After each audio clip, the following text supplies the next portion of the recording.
Fire match தாங்க சொல்லலாம். அந்த அளவுக்கு ஒரு ஃபயரான மேட்ச் அப்படிதான் நம்ம சொல்ல முடியும். ஏன்னா இந்தியா பாகிஸ்தான் மாதிரி நேற்று வந்து Mumbai Indians Chennai super kings அந்த மாதிரி நடந்துச்சுன்னு சொல்லலாம். மேட்ச்சு வேற லெவல் மேட்ச்சு. அது இல்லாமல் புதுசாக உள்ளவங்களாம் மிரட்டி விட்டுருக்காங்க வேற லெவலில்.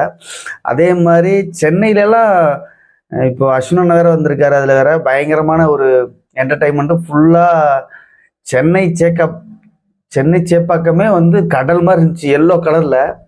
ஏன்னா தலை தோனி அவர்களுடைய வந்து பார்த்தே ஆகணும் அப்படின்னு சொல்லிட்டு நிறைய பேர் வந்திருப்பீங்க. இது நடந்த மேட்ச்சு அது எப்படிலாம் வந்து ஒரு இது என்ன மாதிரி ஒரு என்டர்டைன்மெண்ட் இருந்துச்சு, ரசிகர்களே எப்படி ஒரு வரவேற்பு இருந்துச்சு அப்படிங்கிறத தான் நம்ம பேச போகிறோம். வணக்கம் வணக்கம் வணக்கம் அவர்களே, எல்லாரும் எப்படி இருக்கீங்க? நல்லா இருப்பீங்க நம்புறேன். நான் உங்கள் பிளாக் மேன் ஜான் பேசுகிறேன். நம்ம இன்றைக்கி எடுத்துக்க இந்த டாபிக் பார்த்தீங்கன்னாக்கா மும்பை இந்தியன்ஸ் வித் சிஎஸ்கே தான். சிஎஸ்கே வந்துட்டு நேற்று மிரட்டி விட்டாங்கன்னு சொல்லலாம். அதே மாதிரி மும்பை இந்தியன்ஸும் நல்லா தாங்க விளாண்டாங்க. ரெண்டு பேருமே ரொம்ப டஃப் கொடுத்து சூப்பராக விளாண்டாங்க. இதில் ஃபஸ்ட்டு பேட்டிங் பண்ண மும்பை இந்தியன்ஸ் வந்து 155 ரன் அந்த மாதிரி தான் அடிச்சிருந்தாங்க. அதிகமாக யாரும் அதில் வந்து விளையாடலை. ஏன்னா ரோஹித் சர்மாவே ஃபஸ்ட்டு ஓவரே அவுட் ஆகிட்டார். அவர் வந்து அந்த மாதிரி ஒரு இதில் அவர் விளாண்டதில் ஒரு டிஸ்டர்ப் ஆகி கொஞ்சம் லைட்டாக தான் விளாண்டுருந்தார். ஆனால் அதுக்கப்புறம் அவங்க எந்தவங்க எல்லாருமே ஒரு சொற்ப ரன்னோட எல்லாருமே அடிச்சுட்டு விளாண்டுட்டு அவுட் ஆகிட்டாங்க. நம்ம பேட்டிங் பண்ணவங்க நம்ம சிஎஸ்கேல ரெண்டாவது பேட்டிங் பண்ணாங்க பார்த்தீங்களா, அவங்க எல்லாருமே வந்துட்டு ஓப்பனிங் வேற லெவலில் கொடுத்துருந்தாங்க. ருத்ராஜ் கெய்க்வாட்லாம் சொல்லவே வேண்டியதில்லை, தரமான ஒரு பேட்டிங்னு சொல்லலாம். ரவீந்திரா அப்படின்னு சொல்கிறவர் தான் நம்ம நியூசிலாண்டு ரவீந்திரா. அவர் எப்போவுமே ஃபுல் ஃபார்மில் இருக்கவர் தான். அவரும் நேற்று தரமான விளையாட்டு. நேற்று அவர் ஒரு 60 ரன் அடிச்சிருந்தார், இவர் ஒரு 54 ரன் அடிச்சிருந்தார். அதே 300 ரன் பக்கம் வந்துச்சு. சரி, ஓகே. இதில் என்ன ஸ்பெஷல்? மும்பை இந்தியன்ஸ் வெஸ் சிஎஸ்கே, இதில் என்னப்பா ஸ்பெஷல்? ஒன்றும் ஸ்பெஷல் இல்லை அப்படின்னு கேட்டால் ஸ்பெஷல் இருக்கு. என்னன்னு சொல்லட்டுங்களா? ஒரு 21 வயசு பையன், 24 வயசு பையன், அவங்க அப்பா ஆட்டோ டிரைவர், சாதாரண ஒரு ஆட்டோ டிரைவர், கேரளாவை சேர்ந்தவரவங்க.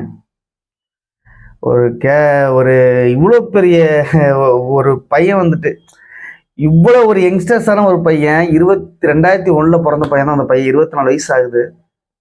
வேற லெவல் பர்ஃபார்மன்ஸுங்க. நேற்று 3 விக்கெட்டு.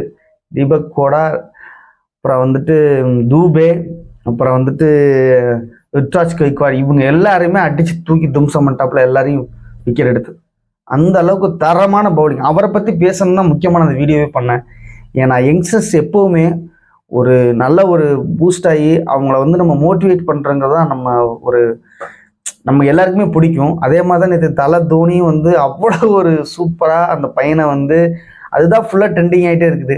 அந்த பையன் வந்து அவ்வளோ போய் பிளஸ்ஸிங் வாங்கினது, தலை வந்து பிளஸ் பண்ணது, அதெல்லாம் வந்து பார்க்கறதுக்கே ரொம்ப ஒரு சூப்பரான ஒரு நிகழ்வாக இருந்துச்சுன்னு தான் சொல்லலாம்.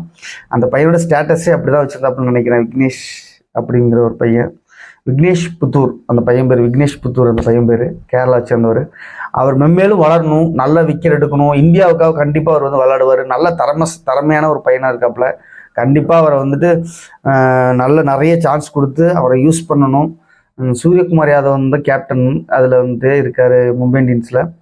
நிறைய அவங்களுக்கு சான்ஸ் கொடுக்கணும், யங்ஸ்டர்ஸ் கொடுத்து அவங்கள நல்லா வரவேற்கணும்னு சொல்கிறேன். அதே மாதிரி நேற்று தரமான ஒரு நம்ம தலை தோனி வந்துட்டு நேற்று ஒரு தரமான ஒரு கீப்பிங் பண்ணாப்புல. சூரியகுமார் யாதவோட கீப்பிங் இன்னமும் அந்த ஒரு வைப்ரேஷன் இருந்துகிட்டே இருக்குங்க. அந்த எப்போவுமே அதில் தலைக்காது, எத்தனை வயசானாலும் அந்த இது இருக்கு, அந்த ஸ்பீடும் சரி, அந்த மேட்ச்சில் எப்படி ஒரு ஆக்டிவான ஒரு மூமெண்ட்டில் இருக்கார் பார்த்தீங்களா? பெரிய விஷயமா இருக்குது. இன்னும் அடுத்தடுத்த மேட்ச்லாம் இருக்குது, எப்படி இருக்குன்னு பார்க்கலாம்.